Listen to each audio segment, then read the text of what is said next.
Hello guys, welcome to today's episode of Shot from the Hip. We say thank you for the love that you've been showing us in the previous episodes. Muendelee hivyo hivyo. My name is Constance Dema. I'm Wanja Kamanda. And today's topic is classism. Wanja, what are you munching on today? I've been thinking about, lecturer of Kalmiaru University.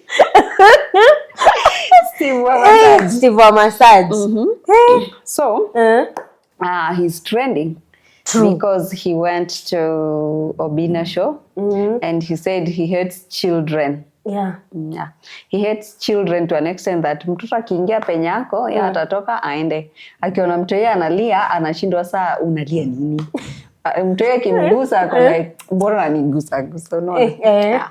So I was thinking a lot of people are hating on him. And then I've also seen a number of creators coming up to say he's right to hate kids. And they're saying things like even deadbeat baby daddies hate their kids.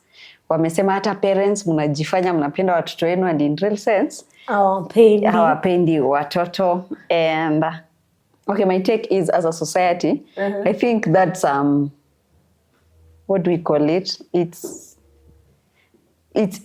a sign that there's something wrong with us because as a society we cannot normalize hating children.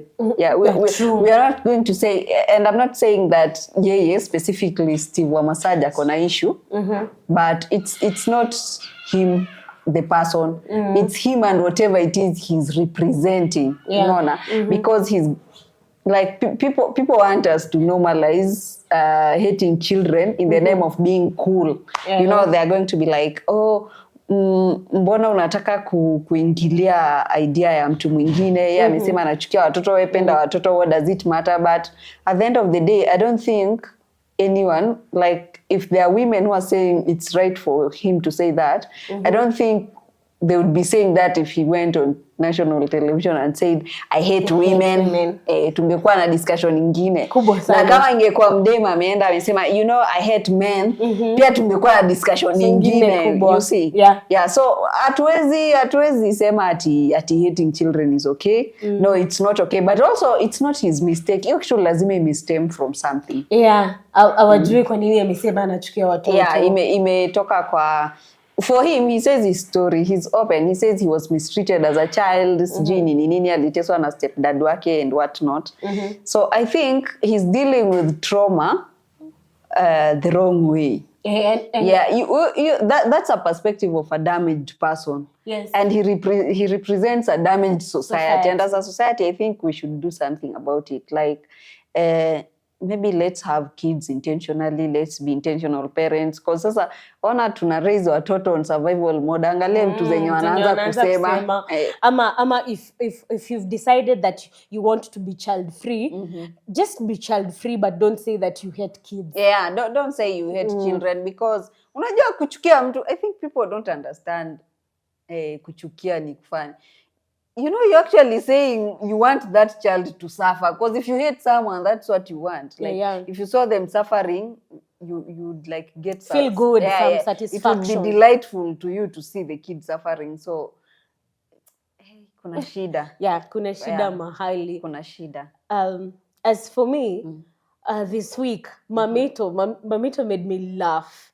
Like that lady, her thought process in content creation inakuanga ingine mbaya. Sasa amechukua ni wimbo I think ya Bahati Bukuku. Alafu ameweka ndani our president. Ameweka ndani our president. Mamito. Okay. Ukiona hiyo video, kuna version ya kwanza yenye alikuwa ameshoot 2023. But sasa hizi 2024 it's making a lot of sense. Hadi kuna videos TikTok zinasema kama when Gen Z na hujatumia hiyo sound like you're not okay. As in Mamito is being asked Kenya inaenda wapi? Then anaingia studio, anakuwa msanii, anaanza kuimba like okay, ni funny, but when you look at it from a very critical eye, bana, we are really suffering. We are suffering and we are not headed to the best places that you'd wish to go to. And I just love Mamito, and I love her content and the way she just sends out message yenye everyone can look at it, but inafaa uiangalie hiyo content vizuri sana ujue ni message gani ana send out. Yes. Yeah. Okay. Inafaa uione juu nitaitafuta sijaiona. Tumetenga. It's fun. Ati kwenye ndege akienda Ulaya. I know kuna watu wajua Ulaya nini? Ulaya ni Ulaya. Okay. So, maybe Mamito amepata friend Mluya. Oh my God. Wow.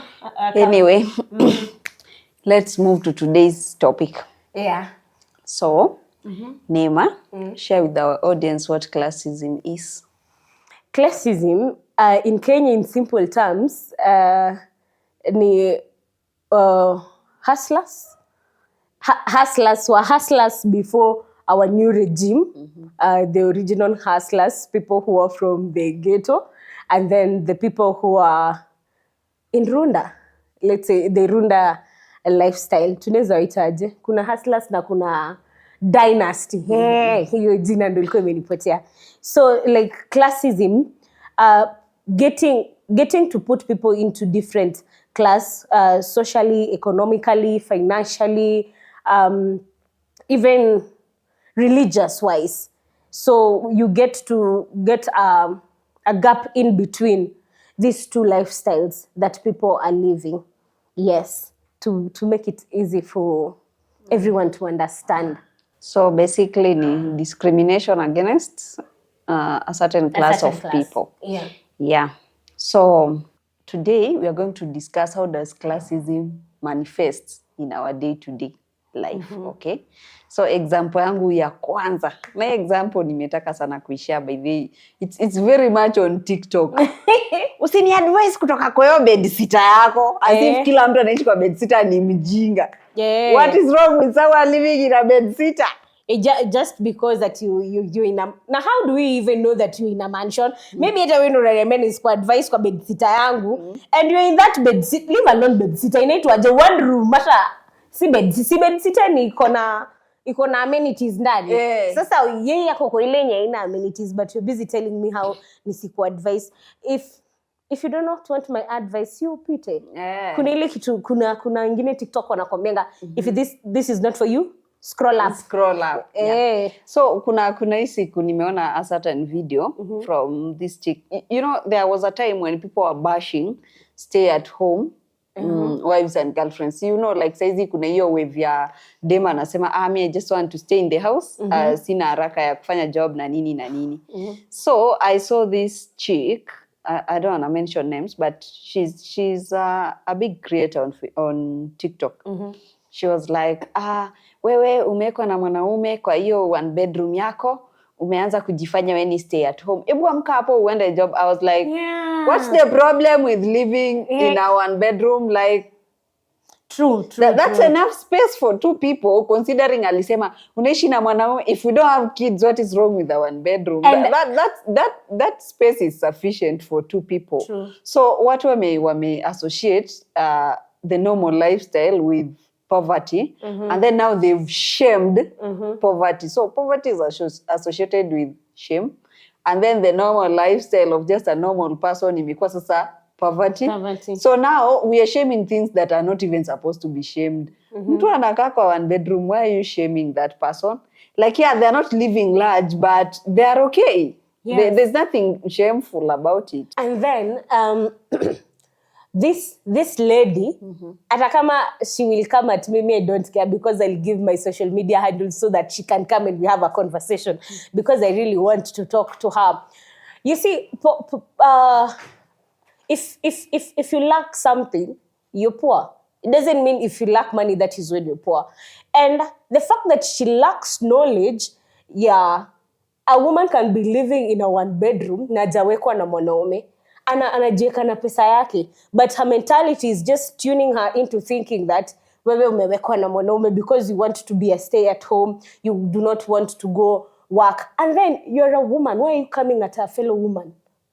Why do you just do that? Poor mentality, poverty mentality. Like her poverty, she might be living in a mansion, but her poverty is coming from the mind, the poverty of the mind, being poor in the mind. That's what I thought. Plus, if you don't have something good to say, shut up. Don't say anything. Like it's not a must for you to tell people what you think. Sometimes what you think is not the right thing to say. Yeah. What's your other example of? My other example of classism. People thinking that they have gotten to a point in life that they cannot associate with other humans.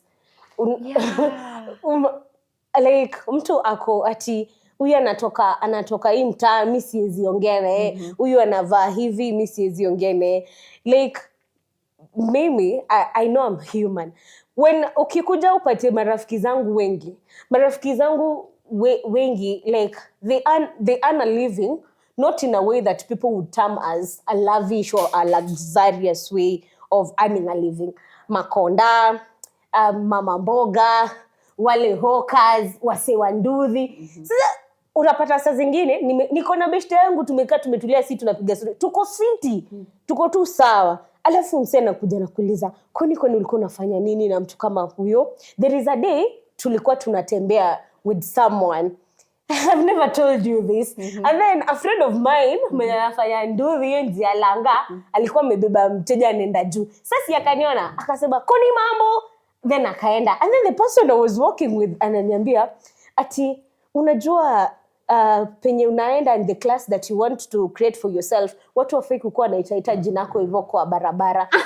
Then I'm like, what? That is my friend. Unajua saizi nikimpigia simu nimwambie sina ndo ya kufika home, atanibeba na nduthi yake anifikishe nyumbani. Sasa mbona sinishauti? Alafu amebeba mteja and he has seen me. He's just acknowledging the fact that ameniona, ni vile hatunge converse, but ako kwa nduthi. And I didn't even see the problem with that person. Ako kwa hustle yake. Like nafaa kwani kuitwa na watu wenye wanakaa aje ama watu wenye wako class gani? I don't like that at all. And kuna watu wengine pia they would behave in certain ways that utakatata kuwapeleka around mabishti zako. Mtu anakuambia mimi sijuangi marafiki zako, but unajua katabia kao. Unampeleka kwa group, mko wote, kaliba ni yote. Alafu mtu anaanza kujieka kando. Unamuuliza nini? Niko poa. Ama mtu kwa simu. Unasema bro, aya, beji yako ni kierere, anatoka kwa kuja kwambia Jimmy Gota, uko like salimia tu mtu. Salimia mtu aende. Like no, hiyo kitu mimi unibo kabisa, wa hainibambi. Inanibo tu. Nikisema nitaanza kumention names. Yeah, I know. I think it stems from watu kuona your dignity as a person is tied to how much money you have, like what class of life you come from. Na hiyo ni, as in, I think as a person, if you're disrespecting another person because they don't have money, I know if you have money and you think una deserve respect just because you have money, I think how do you respect as a person? If you think ukitoa pesa yako kwa equation, you are not deserving of love, respect, and all that, I think haujipendi kwanza, haujipendi, and you're projecting on another person because you're shocked, like umse kwa nini mse wa nduthi na ako na confidence ya kusalimia madem kwa barabara, because wewe unajijua ungekuwa mse wa nduthi ungekuwa unafikiria you're not deserving kusalimia huyo dem, so you're projecting on your own insecurities. And okay, my dad used to tell me mtu ni mtu. Yeah. There is no hakuna mtu mwenye ni mtu sana kushinda mtu mwingine. Mtu ni mtu tu. And then as in evil, like mtu ni mtu, si ati juu ako na do ama hana do unampatia respect based on that. I think people earn their respect based on their values. Like kuna watu wako very shameless na hawana values and they have money, to me those people are not, they are not deserving of respect and love and whatnot. But kuna mse ana do but ni mse mfiti. Maybe hata unaweza pata ni mse ni smart sana have a conversation with them. Leave that aside. Mimi swali yangu inakuwa hivi, like what makes you think Jumse anauza kibanda ati anadu? It's a total lie. Exactly, These people have money. Exactly. Like wako na pesa ni ile hawajamua kujiflaunt in a way that the society wants to term as people who are rich. But these people have money. They are raising their families without help. Awa wase wanduthi unashanga like unakanga hivi when you have a one-on-one conversation with them, or if you are true friends to them, you would know that these people have money. It's just that kila mtu ako na priority and everybody chooses the way they want to live their life. And unaweza pata like kazi nye ameamua kufanya. Kuna trend TikTok by the way, nafanya when your job does not match your aesthetic. Your aesthetic, yeah, I saw that. Somebody looks at you, alafu anakuja anasema yo, huyu ni wewe. Like, is that you? But this is what I do. Hii ndo kenye nafanya. But sasa kwa sababu your poor mentality and poverty mentality inakuonesha like ati ni lazima akuwe ameva red bottoms ndo tutamtam as important and as rich, na hawa ndo watu wenye nafaa kuassociate now. Like it's just shady, it's just cheap of you. Mtu anasemanga, watu unulizanga mbona unakata kuassociate na wewe msena na kama msemfiti. Walai, mimi nikiona tu mtu umeanza kufikiria kama fala, utaniambukiza ujinga wani. Itakuwa ngumu. I will lose my good friends because of wewe, kwa sababu unajua stupidity is a disease. Na inashika raka sana kushinda homa. Yeah. My mom is the one who used to tell us that stupidity is a disease inashika raka kushinda homa. So kuna history ya dating. I don't know if you've seen like many women coming online and saying, oh, if you want to get a high value man, I don't know, hang out in these places, speak this way, I don't know, dress this way, use this perfume. Yeah, use these perfumes, jifanya nini. And you know, in their language, high value high value man means a man with money. And muangalio kitu nashanga, you've never met rich people that are total trash. They have no character. You're going to call them high value. Also, a man that is going to be swept off their feet by how I'm dressed and how I'm speaking. Are they serious in life? Like they don't care how I think. They don't care. In fact, there's kuna this other perspective ati, if you want a man to love you, especially this high value men, damn yourself down. Like hata kama unajua kitu wewe jifanya ujui, akuelezea ati they love that, they'll fall in love with that. I was like, what? They like you when you behave like a child. Mimi kwani woi. I was shocked, nikashanga. Okay, maybe if you're looking for a man that has money and doesn't have character, I think you'll get them through that route. But I'm not looking for a man that goes to sleep thinking I'm stupid. Ati, I don't know why. Kwanza unapata older women, they're trying to force this narrative into younger women who have not like gotten married yet. Wanaanza kukuambia like it's all about the man. What about me? What about me? You're the ones who are giving the men the opportunity and the chance to ask us, what are you bringing to the table? Like, they're not seeing me as a human being that I am. Wanaanza kuniuliza, what do I bring to the table? Because women have normalized it that men have just to bring the money, to bring everything. Well, they're the heads, and then we are the helpers. They're supposed to provide. If you go to the Bible, to the Quran, they're supposed to do that. But me, as a woman, you're just telling me to do that. I'm not supposed to do that. The Bible tells me to take care of my household, to take care of my family. How will I do that while I'm just behaving like a child, letting him look at me as a stupid? Which high value man will invest into a stupid woman? I know this is a detour from the topic of today, but I have to say this, like, now that you brought that up, people keep saying like, be the Proverbs. 31 woman. Do you know who she is? Like, first of all, you're not even that woman. That woman has businesses. If you read the whole chapter, the woman is an entrepreneur. Yeah. She has maid servants.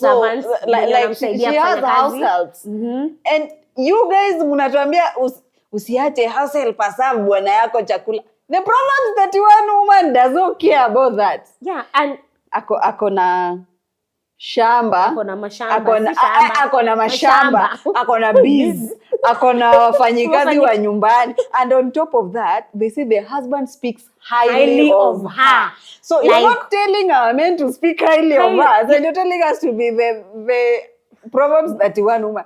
Do you know who that woman is? They don't. They read bits. They read bits in the Bible. Wanasahau kusoma hata pale penye wanasema like okay, we should be submissive, but wanasema like the husband should love the wife as the Christ loved the church. Mse, kama wewe unafuata watu wa religion unaweza jua venye wow, unaonanga venye mama wanaambiwanga na mapasta penda kanisa, penda yani unaona hiyo kupenda, like the man should love me that way before you other women can convince me. Before you go far, imagine Christ died for the church. Yeah. Imagine that's what the Bible is asking a man to do for just you. Just die for me, bro. Die for me. Let's continue with the topic. Wacha turudi kwa classism also.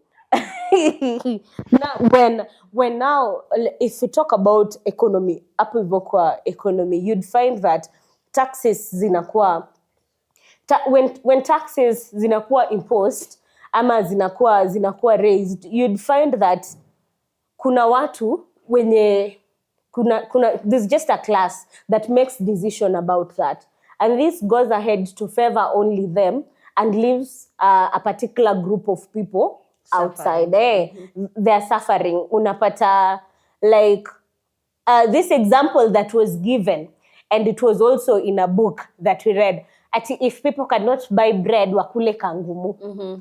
Like there is a white lady kwa kitabu fulani ya Kiswahili mwenye anani alikuwa anasema if they can't eat bread, let them eat cake. Yeah, let them. I think that was before the French Revolution. I think it's the queen, I must be the princess.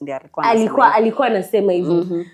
Like this person they are complaining of how high the bread wenda juu na inaenda kuwafanya wao wasafe. Uwezi sema ati it's otherwise kangumu to be much cheaper. How will kangumu be cheaper and zote kwanza zinapikwa na wheat? And me complaining ninamaanisha I want to eat bread, I don't want to eat kangumu. Why are you giving me your option of a cheaper option? And to me that does not sound as a cheaper option.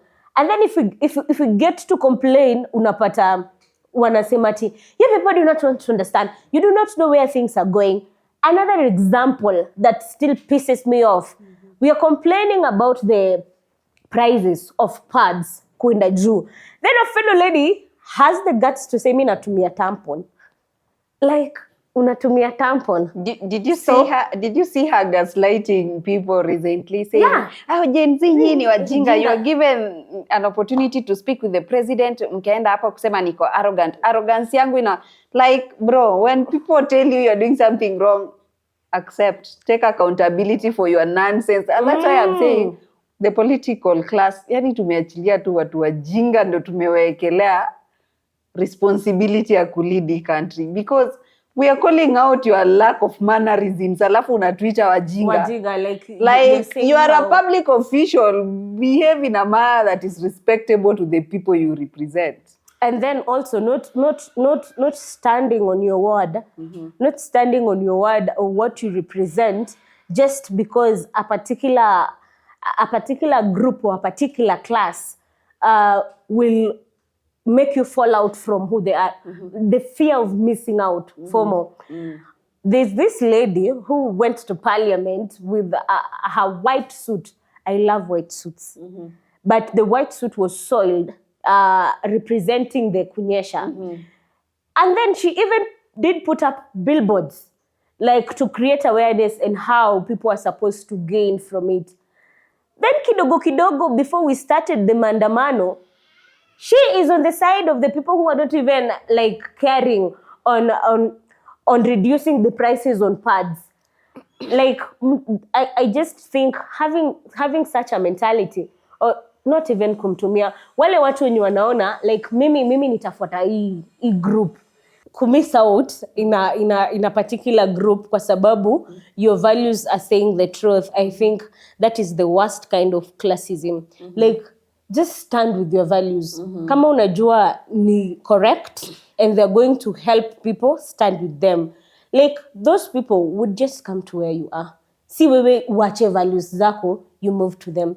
But again, they say people do follow their own interests. I know. Plus, it's very ridiculous that unaweka billboards worth millions when there are girls wenye hawana pads. Like, just buy pads and take to them. Yeah. Like, that ends period poverty faster than you putting a billboard in the city with your face. Destroying a white suit instead of giving it to me. That's a lot of nonsense, by the way. Anyway, let's move to examples of this sensitive sector. Family dynamics. Yeah, I know. Yeah, it's a meme that goes around, but it's serious.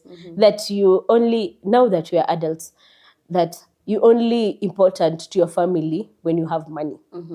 If you do not have money, sijui, wewe tu ni family member, I guess.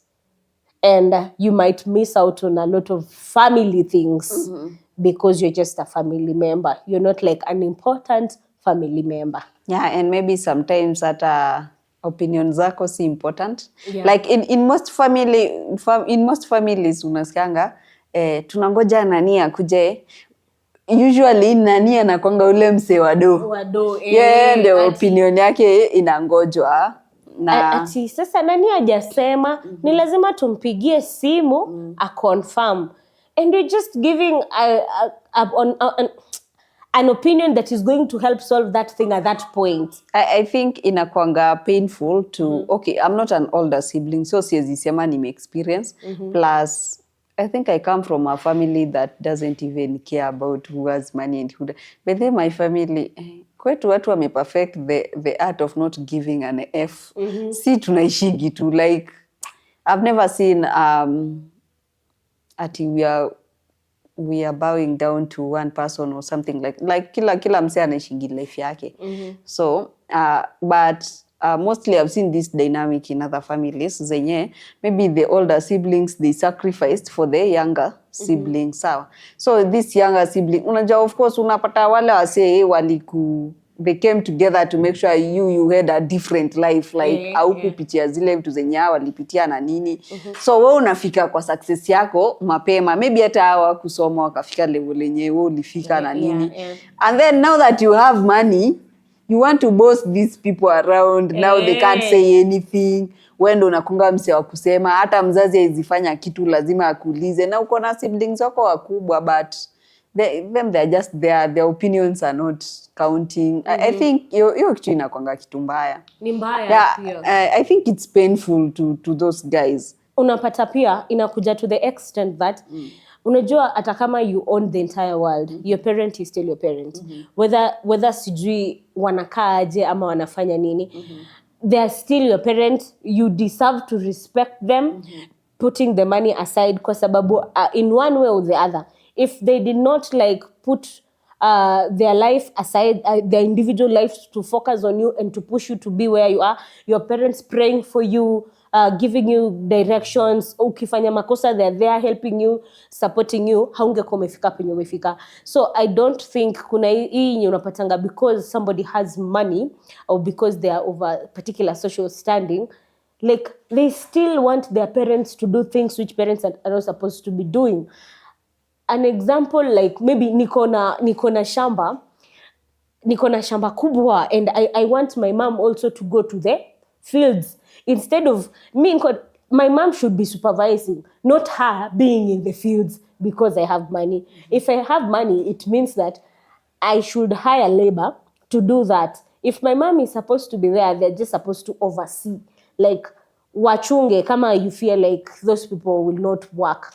But sasa unapata kuna wale watoto wanaenda di wanamea pembe, unaacha kuheshimu mzazi, unaona ni kama sasa juu unampatia pesa. Unajua, this I think something that we need to talk about later on in another episode ni you taking care of your parent. We forget that it will get to a time where now we have to take care of our parents because they took care of us, and it's something that we should be aware of. Hatuambiwi, lakini ni kitu yenye tunafaa kujua. So unapata hiyo inakuja inaanza kuleta rift, inafanya mpaka unaona mtoto mwingine anaanza kuona mama akona mapendeleo juu akongo tu kila siku ako kwa Jamie akimwambia fanya hii anafanya, Jamie akimwambia enda huko ameenda, mimi nikisema she looks at me like I'm not a child. So like that too, it's really draining families. Now that you're saying that, growing up, I used to be to feel like I need to make money. I need to make money to earn respect. Unaona, unakuwa na ile kitu imekuwa ndani yako. You need to earn money to earn respect from the elders in the family, like maybe your elder siblings, your parents. But then now that I am an adult, I have seen how people treat their parents, and it's dawning on me that I need to make money to earn the respect of my own child. Yeah, like once my child is old enough, they're going to give me as much as they're going to give me respect yenye natoshana na pesa yenye nitakuwa na, because people who are richer than their parents, vitu yenye wanapitishia wazazi si fiti. Yeah, true. And then to some extent unapata mzazi hata venye ana treat wajukuu wake, kuna venye ana treat tuseme mtoto wa Neema si venye ana treat mtoto wa Wanja, like those kids are totally different venye ana treat, na it's based on mtoto mgani yako na do. Anatoka nani mama yake ameleta. Ama you'd even find like the grandparents would say to wewe mamako ameleta nini? Mamako ameleta nini, na ndio unakuja unapiga kelele. Mama huyu amefanya. And that is not right. Tunaweza iona like it's something iko on the laws. Hatuwezi yeka tuione ka classism ka hizo vitu zingine ni kubwa. But this is it. Yeah, it is. And that's where the child is learning to associate. But then hapo ndo mtoto wako ana grow akiassociate hiyo poverty na shame. So mmeipatia shame. The other one ni, have you ever seen people who get married into families that have more money? Especially women. Women ndio wanakuanga na hiyo kitu. Umeolewa familia iko na do kushinda kwenu, so kwenu si home tena. Hadi watoto wako hautaki kuwapeleka home kwenu, wanashindanga huku kwingine cause kwenu there is no money. Hakuna do. So you're shaming even your own home. Utaki kujiassociate na kwenu. Unaenda unafika, there's a certain ka video nilikuwa naona, I think ni Natalie Givinji alitengeneza. Ati Nairobi December watu wa Nairobi wakifika home, "Guy, mom, hiyo ni nini umepika? Si nilikwambia mtoto wangu mimi akulangi ugali." "Guy, mom, hebu kuwa serious." Ati no, sijui alikuwa anaitwa mtoto Jaden. Ati no, Jaden doesn't speak Kiswahili. By the way, mom, si ukuwe ni mama yako, unajua language anaongeanga, unajua chenye anakulaga, so like, and then you've been eating that. It's just that life became a little better. Ukatoka from that. Na pia yes, najua hii kuna watu wengine wakiona like they can bash me out. Kuongea kizungu si flex. Exactly, it's not. Kuongea kizungu si flex, bro. Like ati sasa you want juu mwingine haezi bonga kizungu, you want to have an issue with them. But do you even know how to talk your mother tongue? Do you even know your roots? Do you even know what your name means in your native like language? Do you know why you are named that way? Like, do you even have a sense of belonging? To the fact that you'd want to cling on to somebody else's sense of belonging until you want to make it yours. Unataka ikuwe yako. Yes, we use a lot of money to take our kids to school. Wanasoma. English is just a language of communication the same way as Luo is, Luya is, Kikuyu is. But just know who you are, know where you're from. Teach your kids who they are, where they are from. Teach them about their ancestors. Teach them about their history and their roots. then they can be able to flex. Why? They can flex in their own language. They can flex in Kiswahili. They can flex in English if they know any other additional language, French, German. Like, isikuwe like now you want to make other people feel like they're lesser or they're poor just because they can't speak English. Exactly. So bottom line, guys, treat people with dignity. A person's value is based on their values as a person, not on how much money they have, but to each their own, because najua bado mtasema nyinyi mnapenda kuabudu pesa, but as for me and mine, mimi by them usinitreat vibaya juu uko na do, peleka ujinga huko. I will die hungry with my dignity. Yeah, like mi napenda pesa and I will work the F hard to make that money.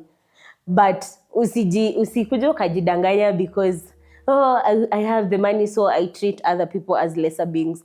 Juu tupende tusipende, kaburi tachimbwa na ni lazima ni binadamu watabeba hiyo sanduku na ndio watatuweka hapo chini. Mchwa inatukula sisi wote, with money or without money. Sisi ni chakula cha mchwa.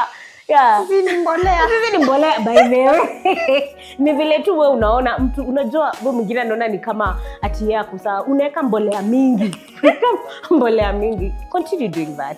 Yes. Bye guys. Bye guys. Thank you for support so far. Yes, thank you. See you next time.